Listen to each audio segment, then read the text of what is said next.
Maray na aldaw. Ang vlog pong ini, bako sana para sa mga Bicolano, kundi para sa mga tao sa bilog na kinabal na nagtutubod sa kakayahan ng mga Pilipino.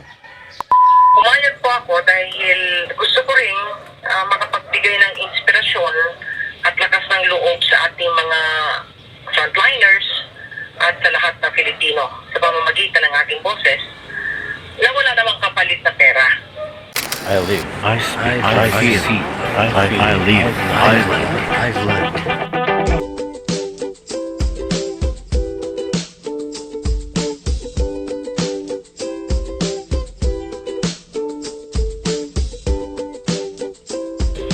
At hindi naman sa ano bang ang bagay.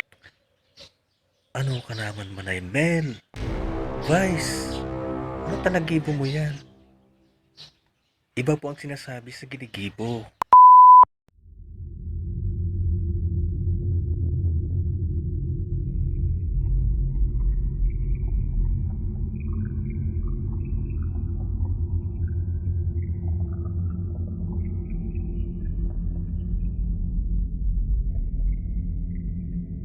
Ang intention nila is ibigay doon sa mga doctors na pumunta, parang regalo nila, parang ganun.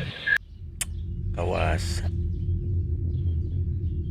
Intindihin mo na lang po, ini mga konstituente sa tuwa sa probinsya ng Camarines Sur. Bako iya.